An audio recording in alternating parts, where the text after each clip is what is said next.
going to be looking at today is correlation. So if we imagine two variables being plotted on our scatter plot, which is what we did in the previous lesson, then the points have what we call a linear relationship. We say the two variables are correlated. And yesterday we just talked about was it a strong correlation or a weak correlation? And what we're going to be looking at today is the strength of the correlation with a measurement called the correlation coefficient. Now, the correlation coefficient is a number that lies between +1 and -1, and it measures how close the points on the scatter plot are to being in a straight line. And your calculator, strangely enough, will be able to give this to you, and it is assigned the value of a pronumeral called R. And let me get up some paper or some pens so I can show that to you. So if we have an R stands for the correlation coefficient. So what that means is here we have a correlation coefficient of 1. So I would say here that R equals 1. And it is a perfect correlation. I could draw a perfectly straight line through all of those points. And that is got a perfectly positive gradient as well, so it's a perfect positive correlation, and the correlation coefficient is 1. Now, sometimes it's going to be -1, and if it was going to be -1, I would have a graph that went in the complete opposite direction, but would also be a straight line, and it would have a coefficient of R equals -1. Now, if you have a coefficient of 0, it means there is no relationship whatsoever. And if I try and find one of those points for you, I don't have one here. If I had a correlation of 0, what that would mean is if I drew my graph, I would draw it and there would be dots everywhere that had no relationship to each other. It would look just like chaos. And that would have a coefficient of 0, meaning there is no correlation between the two sets of data whatsoever. Now, if we don't have a 0, and we don't have a 1, and we don't have a -1, we have all these other numbers in between. So if we have a look here, we've got a whole lot of different numbers. The closer the coefficient is to 1, the stronger it is of a positive correlation.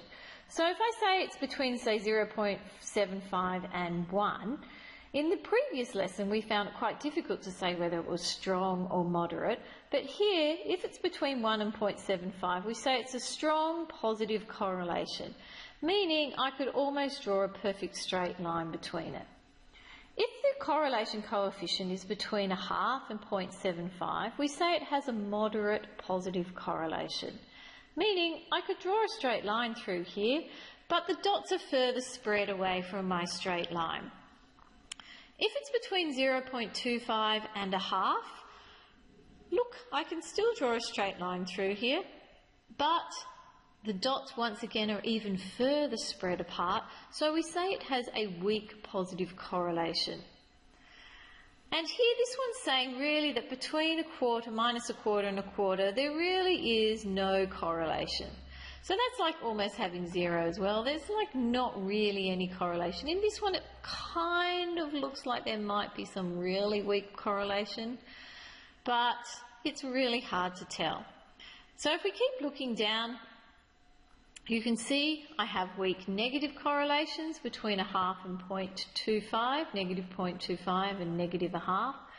Between -3/4 and -0.5, you can see here that we have a moderate negative correlation, and between -1 and -0.75 we have a strong negative correlation, which leading us to our perfectly correlation score of -1, we have a perfect negative correlation. Now the thing is, what you're really going to have to do is to learn all of this off by heart so that you can have some understanding of your correlation coefficient, which we are eventually going to look at on our calculators. So what we have here is an example of being able to use all that information. So it would be a good idea to have your fact book notes in front of you and maybe pause the video and have a go at answering this yourselves to make sure that you've all understood. So what we're asked to do here is to match each scatter plot to a correlation coefficient below and describe the correlation.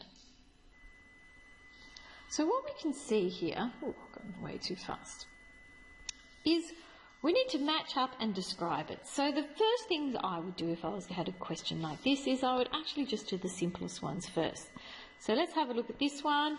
What's that going to be? My coefficient of R is going to be 1, and I'd say that was a perfect positive correlation. I seem to be unable to talk today. So we can tick that one off. And this one here, well, you should all know that that's going to be R equals -1, because that is a perfect negative correlation, so we can tick that off. So if we now look at B, what we have, we need to decide whether it's positive or negative. So if I was to draw a straight line, it looks like it's negative, so I need to consider the negative ones. So I've got -0.2, -0.9. So I'm going to think that this has to be R equals -0.9 because it's got a fairly strong correlation. So this I will call a strong negative correlation. So let's have a look at this one here, C. Well, that looks like it's positive, well, because it is, and we have to decide what it's going to be. What sort of positive one is it?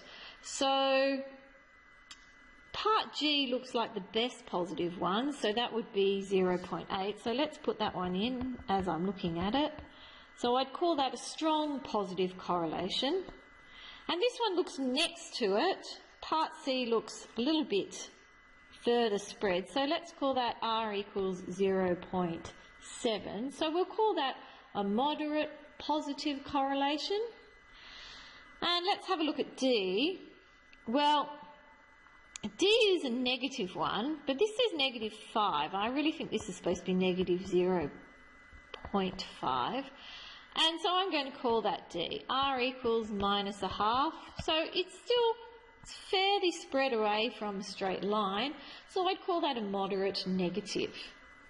Here, E is another easy one. There's no correlation, so R is 0. So there's 0 correlation.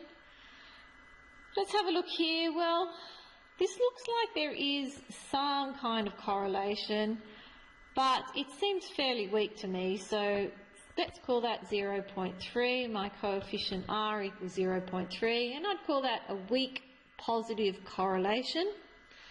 G we've done, so now H, well, it's looking like there is some kind of negative correlation going on here, so why don't I call this R equals -0.2, so we'll call that a weak negative correlation. So once you can do all of that, you're 90% of the way there. The next thing we've got to look at is being able to work this out on our calculators, and that's in the next video.